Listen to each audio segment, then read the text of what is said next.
On April 10th, 1836, New York City woke up to a nightmare. Inside the city's most exclusive brothel, the famous courtesan, Helen Jewett, was found butchered in her own bed. She had been struck 3 times with a hatchet, and her killer had set the mattress on fire to burn the evidence. A wealthy young man was seen fleeing the scene, but money has a way of silencing justice. This isn't just a murder, it's the scandal that created the modern media circus.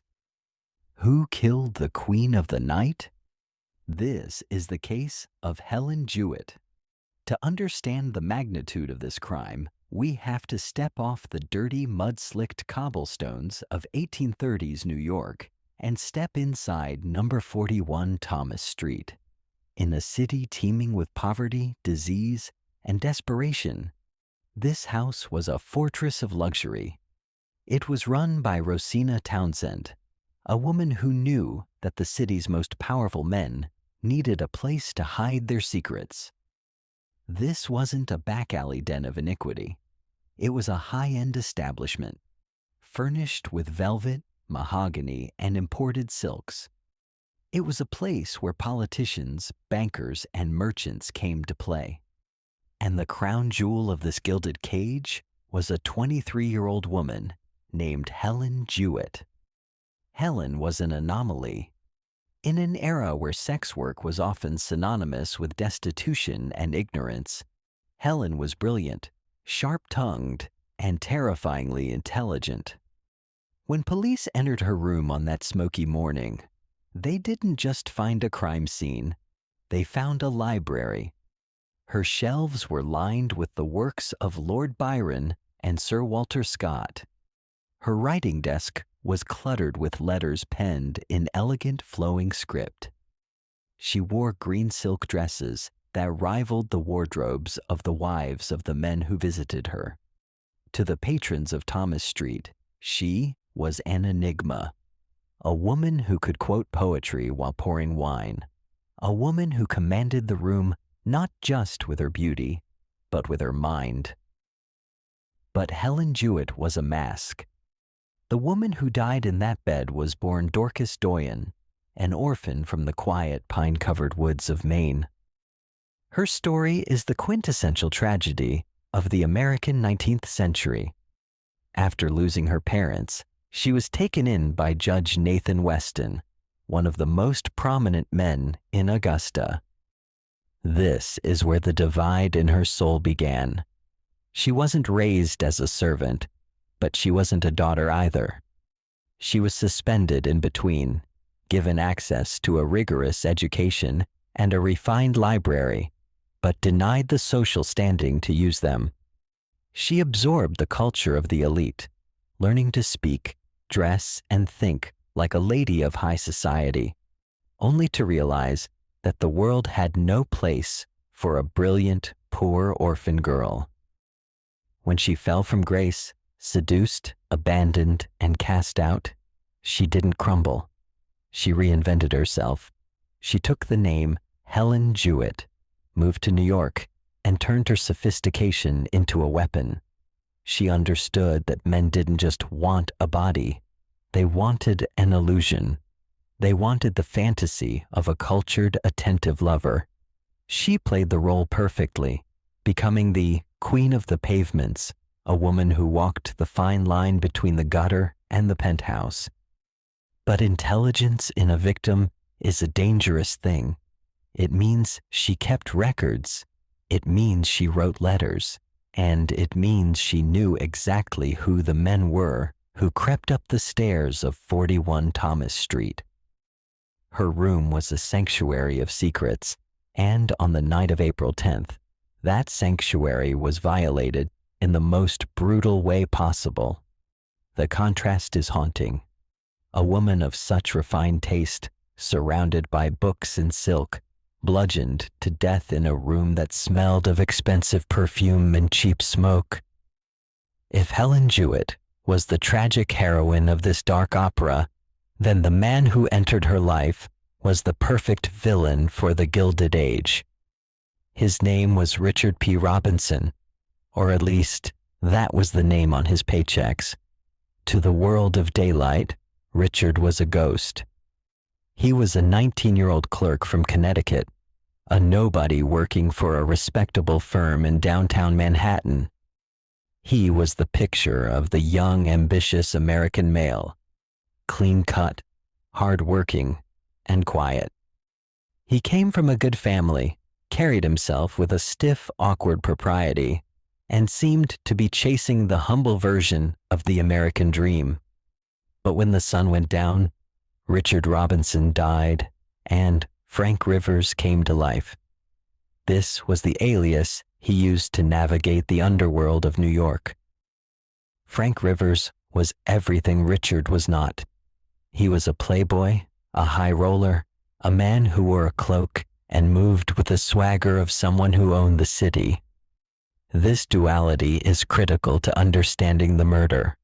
New York in 1836 was a city of two faces, and Robinson embodied that schizophrenia perfectly. He was living a double life that was rapidly spiraling out of control. He met Helen Jewett at the theater, and their connection was instant and volatile. It wasn't a standard transaction between a client and a courtesan. It was a twisted, obsessive romance. Helen, with her intellect and hunger for connection, saw something in the young clerk. Perhaps she saw a project, someone she could mold.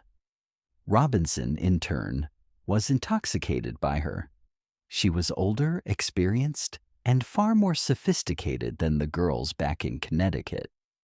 But there was a poison in the well: jealousy. Frank Rivers was possessive. He couldn't stand the thought of Helen with other men, despite the very nature of her profession. But more dangerous than his jealousy was his fear. As their relationship deepened, the walls between Richard the clerk and Frank the playboy began to crumble. Helen knew his real name.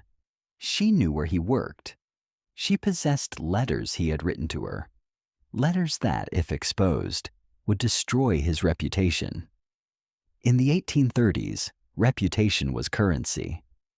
If his employer found out that the quiet boy stocking shelves was spending his nights in the bed of the city's most notorious prostitute, Richard would be fired, cast out, and ruined. The power dynamic had shifted. Helen held the cards. She demanded his attention, his loyalty, and perhaps his silence. To a 19-year-old narcissist, terrified of losing his social standing, Helen wasn't a lover anymore. She was a liability. The tension between them grew toxic. There were arguments, cold shoulders, and threats. Robinson began to feel the walls closing in. He was a man trapping himself in his own lies, and when a weak man feels trapped, he becomes dangerous. He didn't walk into 41 Thomas Street that night looking for love. He walked in wearing a cloak that hid his face, and hidden beneath the folds of that fabric was a hatchet he had likely purchased for one specific terrible purpose. The boy from Connecticut had decided that the only way to save Richard Robinson was to let Frank Rivers commit the ultimate sin. The clock on the wall of 41 Thomas Street ticked past 9 on the night of Saturday, April 9th, 1836, marking the beginning of the end for the queen of the pavements. The house, usually a fortress of discretion, was alive with the low hum of conversation and the clinking of crystal. It was a sanctuary of vice draped in velvet, a place where the outside world's rules didn't apply. Into this world walked Frank Rivers, the man we know as Richard Robinson. He didn't sneak in through a back window or slip through the shadows of the alley. He walked in the front door, bold as brass. However, he was careful. He kept his face partially obscured by a heavy, dark cloak, a garment that shielded him from prying eyes and would later become a silent witness to a massacre. He moved with the familiarity of a man who owned the place, ascending the stairs to Helen's room with a purpose that looked like romance, but felt like a mission. Witnesses saw them together. They saw the champagne being poured. They heard the laughter. To anyone watching, it looked like the reconciliation of two volatile lovers who had been at war. By 11 o'clock, the heavy mahogany door to Helen's room was closed. The gas lights inside were dimmed to a romantic glow. The house settled into the quiet rhythmic pulse of the late hours, unaware that behind that door, a tragedy was being scripted in blood. For the next 4 hours, silence reigned. It was the heavy, suffocating silence of a city sleeping under a blanket of fog. The other women in the house retired to their rooms. The sounds of the street faded away. But at 3 a.m., the atmosphere in 41 Thomas Street shifted violently. Rosina Townsend, the madam who ran the house with an iron fist, slept in a room nearby. She was roused from her sleep not by a scream. There was no scream, but by a sound far more innocuous, yet terrifying in the middle of the night. The sound of the heavy front door unlatching and creaking open. In a business built on secrets, a client leaving at such an hour wasn't impossible, but it was irregular. It was hasty. She sat up in the darkness, wrapping a shawl around her shoulders, her ears straining against the silence. She moved into the hallway, holding a lamp that cast long dancing shadows against the flocked wallpaper. That was when the smell hit her. It wasn't the stale scent of tobacco or the lingering perfume of her employees. It was acrid, sharp, and undeniable smoke. It was seeping from beneath the door of Helen Jewett's room, curling into the hallway like a gray venomous snake. Panic, cold and immediate, seized Rosina. In 1836, New York City was a tinderbox built largely of wood and brick. Fire was not just an inconvenience, it was a death sentence. She rushed to Helen's door, her heart hammering against her ribs. She called out, "Helen! Helen!" There was no answer, no movement, just the crackling sound of something consuming the oxygen inside. Rosina tried the handle. It turned. The door wasn't locked. She pushed it open, and the sudden rush of fresh air from the hallway fed the hungry flames inside. The scene that greeted her was a tableau of hell brought to earth. The room, usually a testament to elegance with its books and fine linens, was filled with a choking gray haze. One side of the bed was engulfed in flames, the fire licking up the curtains and turning the mattress into a pyre. But it was what lay in the center of the fire that froze the scream in Rosina's throat. Helen Jewett lay on the bed, but she wasn't moving to escape the heat. She was utterly, terrifyingly still. Her body was positioned in a way that suggested she had been struck while sleeping, defenseless and unaware. The fire had already begun to char her skin, scorching the perfect white complexion that had made her famous. But the fire couldn't hide the brutality of her end. As the smoke swirled, the horrific truth became visible. Helen's head had been crushed. 3 distinct, savage blows had shattered her skull. The blood had soaked into the pillows so deeply that it was visible even before the fire had fully taken hold. This wasn't a crime of passion in the heat of an argument. This was an execution followed by an attempted cremation. The killer hadn't just wanted her dead. He wanted her erased. He wanted to burn the house down to the ground to cover his tracks, willing to incinerate everyone else in 41 Thomas Street just to save his own skin. The silence of the night had been broken, and the smoke was signaling the start of the most sensational murder investigation New York had ever seen. In the chaotic dawn that followed, As buckets of water were thrown onto the burning bed and the smoke finally cleared, the room began to give up its secrets. The New York City watchmen who arrived at the scene were not modern detectives. They didn't have fingerprint powder, DNA kits, or luminol. They were essentially night guards with lanterns and billy clubs, ill-equipped for a complex homicide. But the killer of Helen Jewett had been so arrogant, or perhaps so panicked, that he left a trail of evidence so clear a child could have followed it. The investigation that unfolded in the gray light of April 10th didn't require Sherlock Holmes. It simply required eyes. The first and most damning piece of evidence was found right there in the room, discarded in the corner like a piece of trash. It was a cloak, a heavy dark men's cloak. It didn't belong to Helen. It didn't belong to any of the women in the house. It was the very cloak that Frank Rivers had been wearing when he ascended the stairs hours earlier. In his haste to flee the burning room, in the massive adrenaline spike of the murder, Richard Robinson had made a fatal error. He left his disguise behind. This cloak wasn't just a piece of fabric. It was a direct link to the identity he tried so hard to keep separate from his daylight life.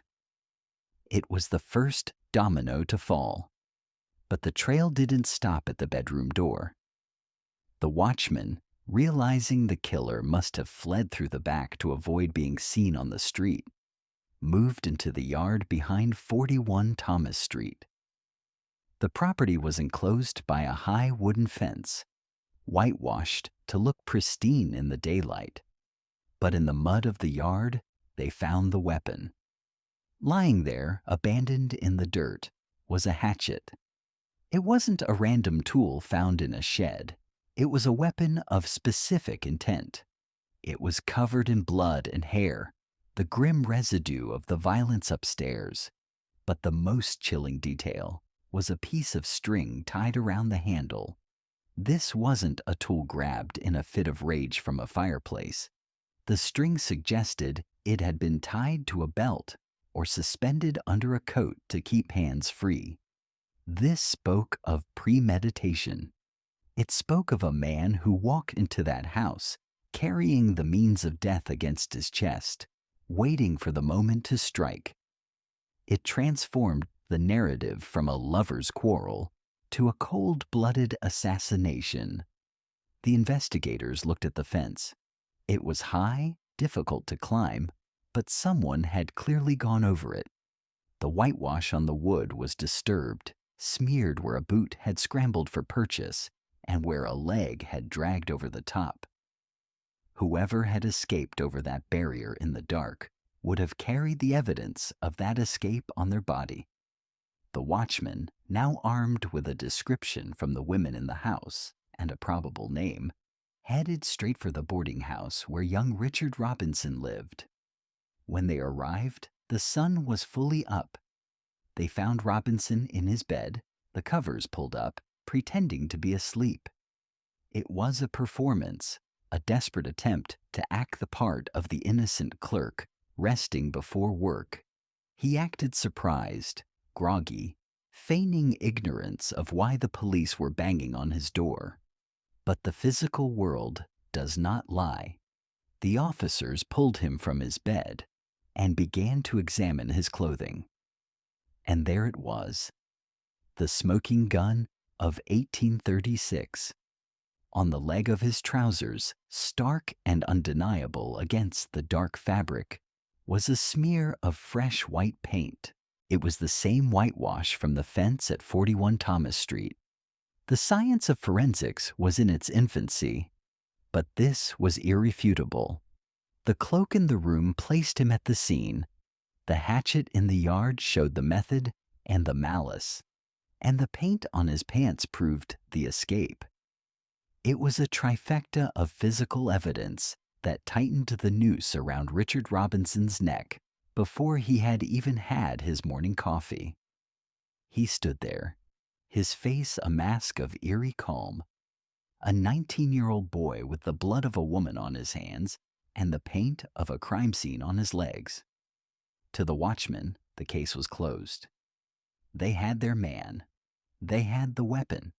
They had the motive. But they underestimated one thing.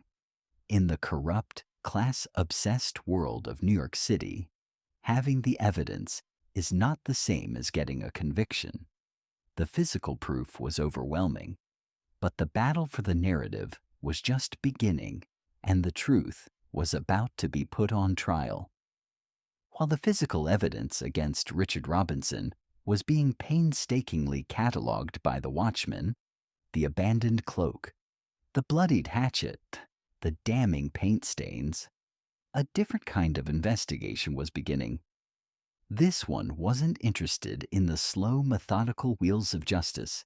It was interested in speed, scandal, and sales. The murder of Helen Jewett happened at the precise tectonic moment that the American media landscape was undergoing a seismic shift. Before this case, newspapers in the United States were dry, polite, subscription-based sheets filled with shipping news, congressional debates, and sermons. They were written for the elite, by the elite. But in 1836, a new beast had arrived in the grimy streets of New York City, the penny press. And the man holding the leash was James Gordon Bennett, the proprietor of the New York Herald. Bennett was a visionary, but of the darkest, most cynical sort. He understood something that no one else in the polite society of 1836 had grasped. The public had a primal, insatiable hunger for tragedy, sex, and violence. He knew that high-minded morals were fine for Sunday church, but on Monday morning, people wanted blood. When news of the slaughter at 41 Thomas Street reached his desk, Bennett didn't see a tragedy. He saw a gold mine. In a move that would define modern journalism forever, Bennett didn't wait for the official police report. He didn't wait for a press release. He went to the brothel himself. Imagine the scene. The house is swarming with constables and terrified women. The air is still thick with the smell of wet ash and death. Bennett, sharp-eyed and shameless, walks past the guards. He steps into the charred, smoky room. He stands over the bed and stares directly at the corpse of Helen Jewett. He takes out his notebook, not to record the facts for a police blotter, but to paint a picture for the masses. What he did next changed the world of media.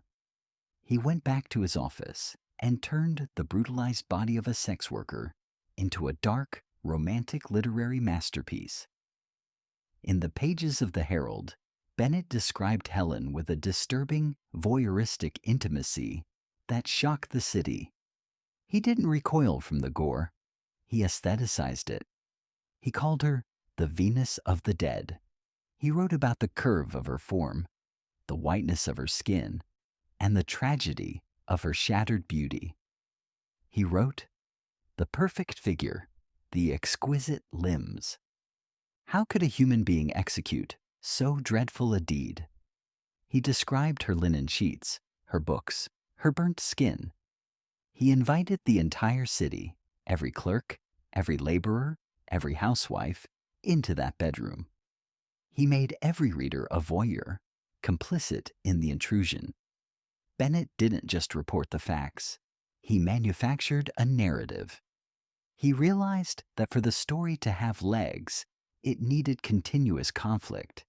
He needed a villain, a victim, and a blurred line between the two that would keep people arguing in the taverns and street corners. He did the unthinkable. He interviewed Rosina Townsend, the madam. He published the transcript of their conversation, splashing the sordid private details of the high-end brothel across the front page. This shattered the Victorian veil of silence regarding sex work. Suddenly, the polite society of New York, the bankers, the wives, the churchgoers, was reading about the inner workings of a house of ill repute over their morning coffee. It was scandalous, it was tawdry, and it was addictive. This coverage created a massive, polarized spectacle. Bennett manipulated public sentiment like a master puppeteer. To half the city, fueled by the Herald's romantic prose, Helen was a tragic fallen angel, a brilliant woman trapped by circumstance who deserved justice. To the other half, she was a temptress, a fallen woman whose sinful life had led to a predictable, perhaps even deserved end. Bennett played both sides. One day he would demand justice for the beautiful victim. The next, he would insinuate that the brothel lifestyle was a pit of vipers. He attacked the police for their incompetence. He attacked the rival newspapers, the Sun and the Transcript, for missing the scoop. He turned the investigation into a serialized drama, speculating on guilt and innocence based on what would sell more copies. The Herald's circulation exploded, tripling in a matter of days. Bennett proved that you didn't need truth to build a media empire. You just needed a steady stream of shock. The monster of the penny press had been born, feeding on the blood of a murdered girl, and it turned Richard Robinson from a suspect into the first celebrity villain of the American age. By the time June 1836 rolled around, the heat in New York City was oppressive. The cobblestones were baking under the summer sun, and the air was thick with the smells of the horse-drawn city: manure, coal smoke, and unwashed bodies. But the temperature outside was nothing compared to the stifling atmosphere inside the City Hall courtroom. This was the trial of the century, a phrase we use casually now, but this was its origin point in American culture. The courtroom was packed to the rafters. Spectators, mostly men, pushed and shoved to get a glimpse of the defendant. They hung from the open windows. They bribed the guards for standing room. They were there to see the season finale of the story James Gordon Bennett and the penny papers had been selling them for months. Sitting at the defense table was Richard P. Robinson. He was 19 years old, handsome, and undeniably arrogant. He wore a new, expensive suit, his hair perfectly coiffed. He looked more like a bored socialite attending a dull opera than a man facing the gallows for a brutal hatchet murder. Why was he so confident? Why did he smirk at the reporters? Because he had an ace up his sleeve. His defense attorney wasn't just a lawyer. He was a titan of the New York bar, a man whose voice could shake the walls. His name was Ogden Hoffman.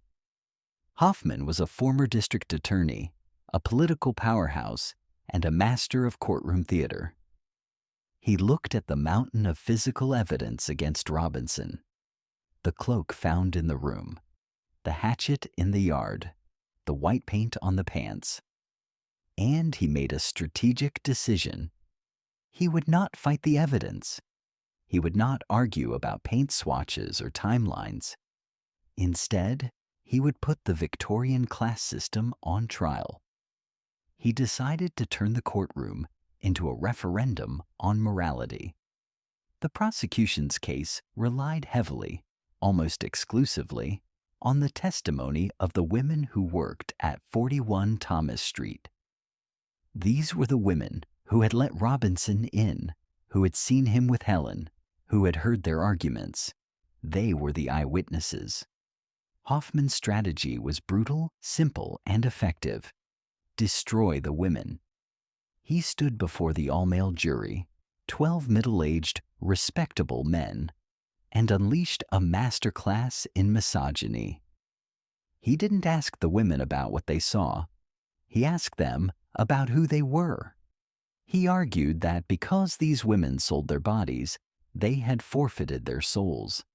He called them polluted sources. He thundered, "Will you hang a respectable young gentleman on the word of a prostitute?" He painted a picture of a conspiracy of vice, suggesting that these sirens of the night were lying to frame an innocent, naive boy to cover up their own crimes.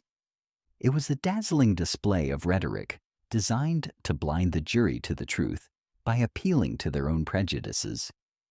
But Hoffman knew that character assassination alone might not be enough.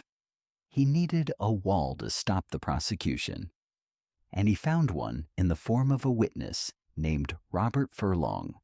Furlong was the perfect counterweight to the women of Thomas Street. He was a local grocer, a respectable man with a business, a family, and a reputation. When he took the stand, the courtroom fell silent. Furlong swore under oath that on the night of the murder, at the exact time the hatchet was burying itself in Helen's skull, Richard P. Robinson was in his grocery store, calmly smoking cigars and reading the newspaper. It was the golden ticket, an ironclad alibi from a man with no apparent reason to lie.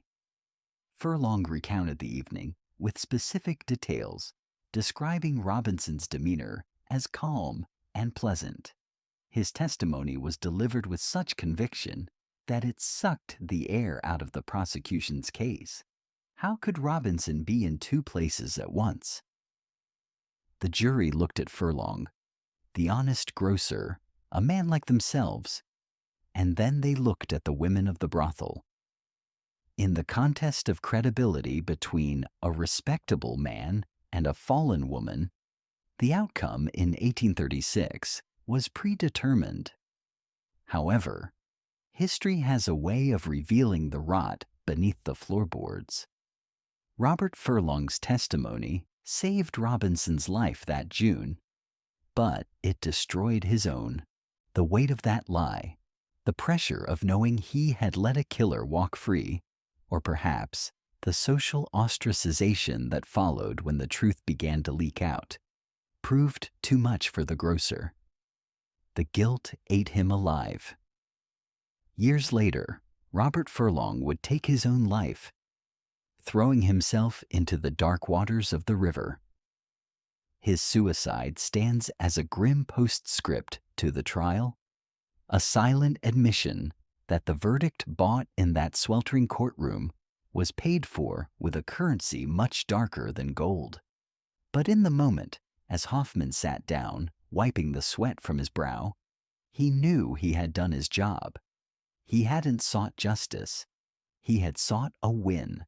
And in the eyes of the jury, the respectable lie was far more comfortable than the ugly truth. The closing arguments of Ogden Hoffman still hung in the stagnant air of the courtroom, a thick fog of rhetoric that had effectively obscured the bloody reality of the crime scene. The jury, 12 men chosen for their standing and their moral character, looked toward the bench, waiting for their marching orders.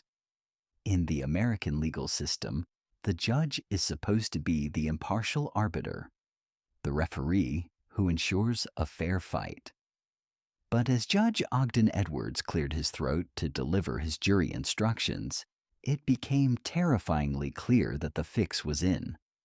Judge Edwards didn't just summarize the law, he handed the defense a victory on a silver platter.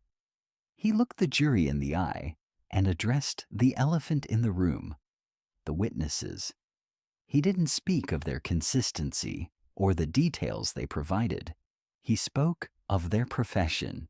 He instructed the jury in no uncertain terms that the testimony of a prostitute was inherently worthless. He told them that women who sold their bodies were devoid of truth, that their words should be disregarded entirely unless corroborated by respectable men. With that single instruction, he erased the entire prosecution case.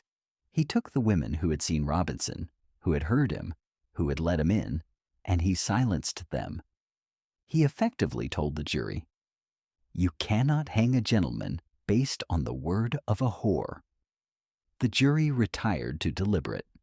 In a capital murder case, where a man's life hangs in the balance, deliberations usually take hours, sometimes days. The weight of the decision forces men to wrestle with their consciences, to re-examine the evidence, to argue and debate. But on that sweltering day in June 1836, the conscience of the jury was unburdened by doubt. The door to the deliberation room had barely clicked shut before it opened again. It took less than 30 minutes. Think about that. 30 minutes to weigh the brutal slaughter of a young woman. 30 minutes to consider the cloak, the hatchet, the paint, the motive. In the time it would take to smoke a cigar, 12 men decided that none of it mattered. When they filed back into the courtroom, there was no somber tension, no heavy hearts. They looked like men who had finished a minor chore. The foreman stood up, puffing out his chest, and delivered the verdict that would stain the history of New York justice forever. Not guilty. The reaction was instantaneous and grotesque. The courtroom didn't gasp in horror. It erupted in cheers. It was a celebration. Men in the gallery threw their hats in the air. Robinson's friends rushed to slap him on the back. It was as if they had just won a sporting match, not acquitted a man of hacking a woman to death. Richard Robinson, the man who had left his cloak in a burning room and white paint on his trousers, smiled. It was the smile of a predator who realizes the jungle has no rules for him. This verdict wasn't just a failure of justice, it was a declaration of values. The jury, the judge, and the cheering crowd had sent a clear message to the city of New York. Helen Jewett didn't matter. Her life, her intellect, her beauty. It was all forfeit the moment she stepped onto the pavement of Thomas Street. To the men of the Gilded Age, protecting the reputation of a young white clerk was more important than avenging the murder of a fallen woman. The system was designed to protect property and propriety, and Helen Jewett was neither. She was a secret that had become inconvenient, and the legal system had just finished the job that the hatchet started. They buried the truth under a mountain of prejudice, and they did it in less than half an hour. Richard Robinson walked out of City Hall a free man, blinking into the bright sunlight of a summer afternoon. He was acquitted, legally innocent, washed clean by the words of the foreman. But while the court had cleared his name, the city had not forgotten his face. He was the most famous man in America, but it was a fame curdled with infamy. He was the boy murderer to half the population, a symbol of aristocratic rot. He tried to go back to his life, to his clerking job, to the quiet anonymity of the middle class, but the ghost of Helen Jewett was too loud. The penny press, the very monster that had made him a celebrity, now ensured he could never find peace in New York. Every time he walked down Broadway, he saw the accusation in the eyes of strangers. He was a pariah. So he did what Americans have always done when their past becomes too heavy to carry. He went west. He realized that Richard P. Robinson had to die so that he could live. He packed his bags, left the city of smoke and mirrors, and headed for the frontier. He went to Texas. In the 1830s and 40s, Texas was the edge of the world.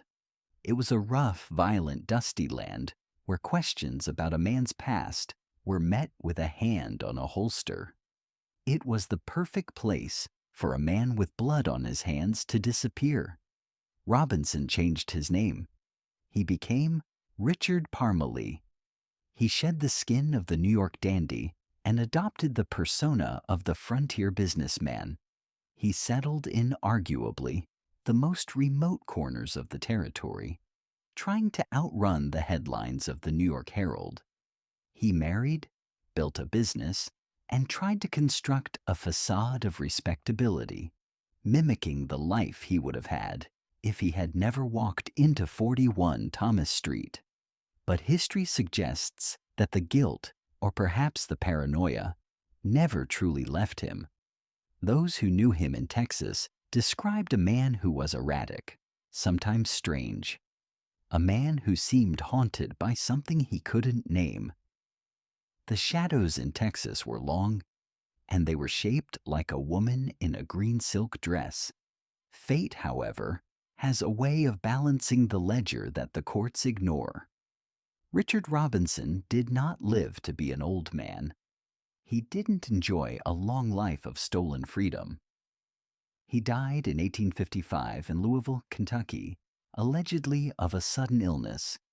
Though rumors of madness and suicide dogged his final days, just as they had dogged his witness, Robert Furlong, he was only 38 years old. He was buried under his false name, a final deception in a life built on lies. The legacy of the Helen Jewett case, however, lived on long after both the victim and the killer were in the ground. It didn't just change the lives of the people involved, it changed the culture. It birthed the true crime genre. It created the sensationalist media that dominates our screens today. It taught lawyers that character assassination is a valid legal strategy. And it taught the public that justice is often a commodity that can be bought, sold, or ignored depending on who is sitting in the defendant's chair.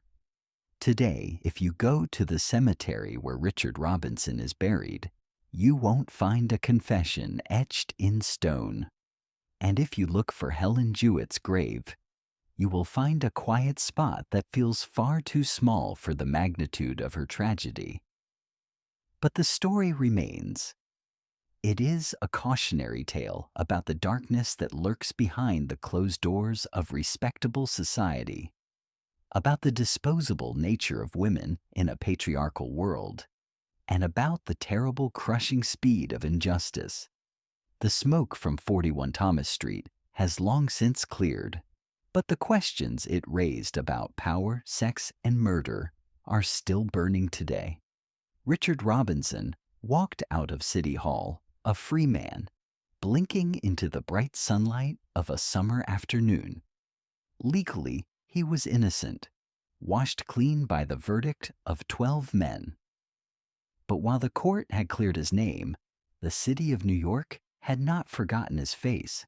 To the public, he was the boy murderer, a symbol of aristocratic rot and corruption. He tried to return to his life, to his clerking job, to the quiet anonymity of the middle class. But the ghost of Helen Jewett was too loud. The penny press, the very monster that had made him a celebrity, now ensured he could never find peace in the city. Every time he walked down Broadway, he saw the accusation in the eyes of strangers. He was a pariah in a silk suit. So he did what Americans have always done when their past becomes too heavy to carry. He went west. He realized that Richard P. Robinson had to die so that he could live. He packed his bags, left the city of smoke and mirrors, and headed for the frontier. He ended up in Texas, a rough, violent land where questions about a man's past were often met with a hand on a holster. It was the perfect place for a fugitive of public opinion to disappear. In Texas, Robinson shed his old skin. He changed his name to Richard Parmalee.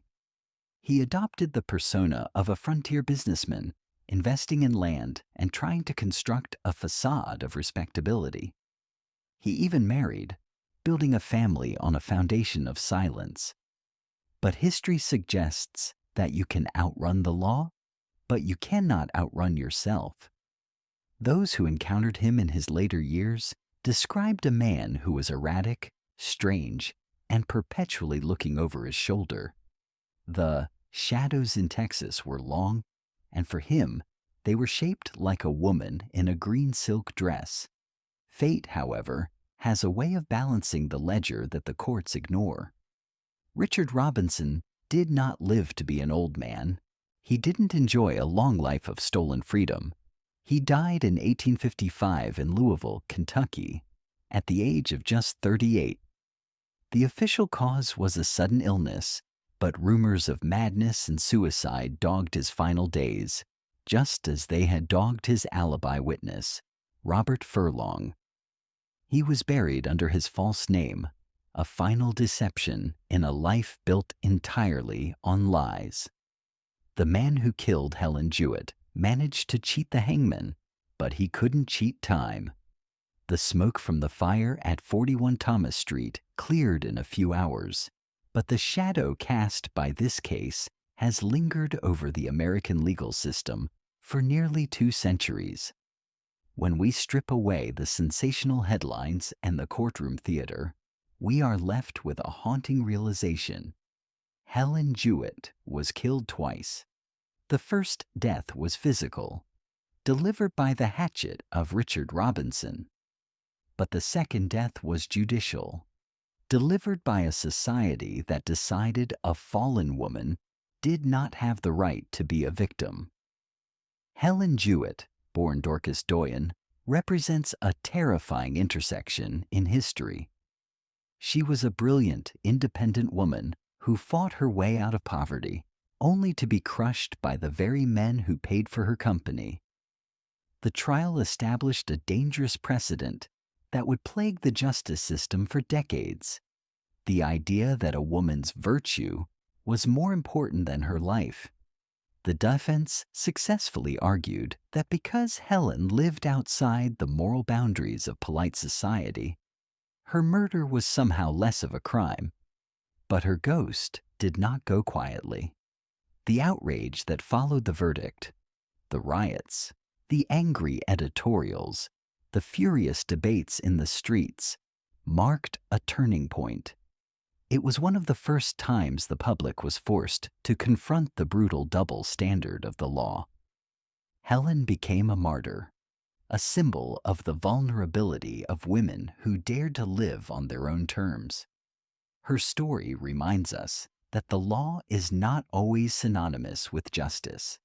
In 1836, the system said her life was worth less than a clerk's reputation. Today, by retelling her story, we reclaim her humanity from the tabloids and give her the dignity the court denied her.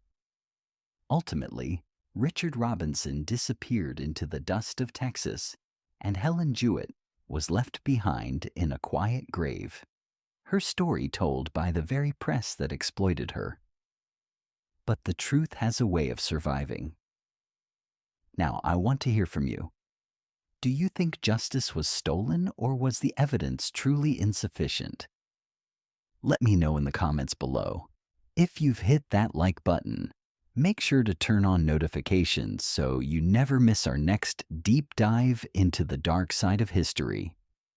Thanks for watching, stay safe, and I'll see you in the next one.